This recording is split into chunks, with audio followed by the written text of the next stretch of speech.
Hey guys, Jan here in the Northview Model Shop, and today I'm going to show you how we make these crazy looking paint racks. Guys, these are super simple and really super cheap, to the point that if you got some scrap wood laying around, it ain't going to cost you nothing.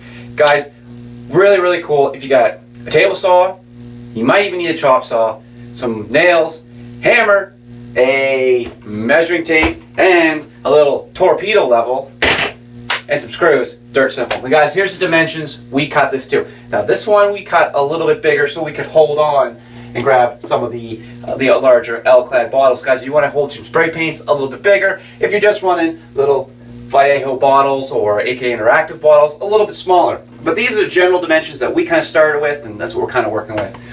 First, we cut a piece that is 2 inches wide. Now this is going to be where the paint sits. Then we cut a piece that is 1 inch wide, and that is what we use for attachment. And it is just going to go down like so, making an L, if you will. And then we use a piece, now we're just using a piece of plywood here, that was we had for scrap. You could use another piece of this, but then we cut it 2 inches wide, so it goes on like so. And thusly making a point for your paint, a point to attach to the wall, and something to hold the paint in. Now guys, this is some old scrap we have. This is 1 inch thick lumber. Ideally, probably 3/4 or even 1/2 inch stuff is probably even better, just to cut up on the weight. But this thing here probably holds a fair amount of weight, and these paints all together don't weigh that much, so it's probably not a big deal. All right guys, let's nail this all together and we'll see how it looks. All right.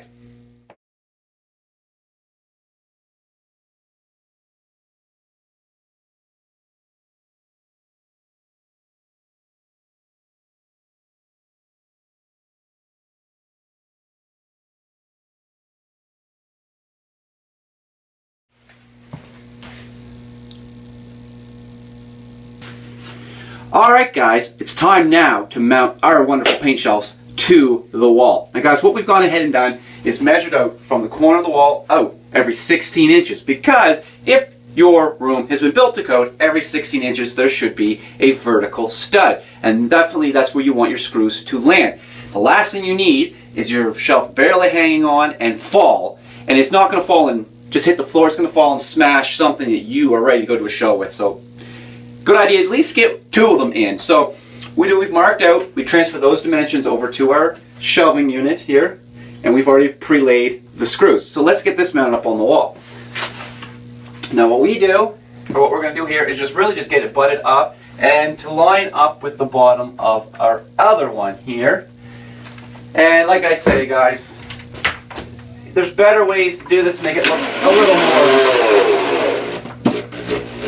aesthetically pleasing, but this is what we're going with. We're not too fussy.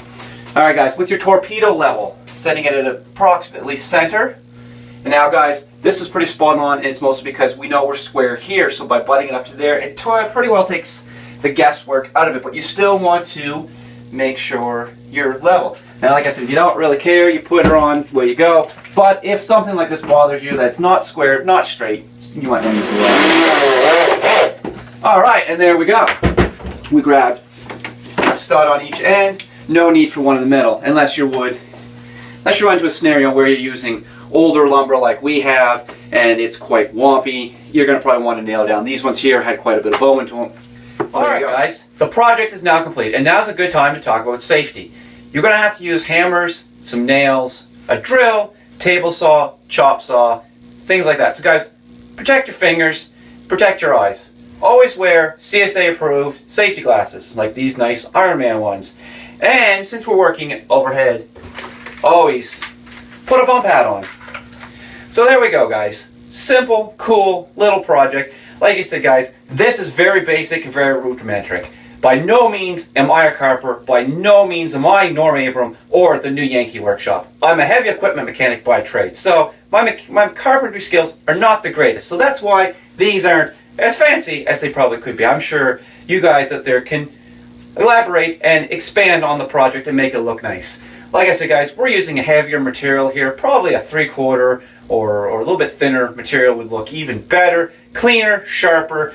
You go to the store, and even the big name stores, your Lowe's, Home Depot, any place that we have a Kent here. Those guys, you're going to buy your lengths of lumber, and 9 times out of 10, the boys will cut this down for you to the lengths. If you know you've got 6 feet, and you know your dimensions are 2 by 2 by 1, you can have them cut that out for you right there. Like I said, we used ours out of all used old lumber that was discarded. The nails and stuff are from previous projects. But for the most part, guys, as you see, it really does suit its purpose. Ideally, what I would like to do is get everything out. Yeah, it looks great. Someday when we're bored, take it down, give it a quick sand and a quick coat of paint to make it look snazzy. But I say that, it'll probably never happen. So, guys, I hope you enjoyed this little project. Adios.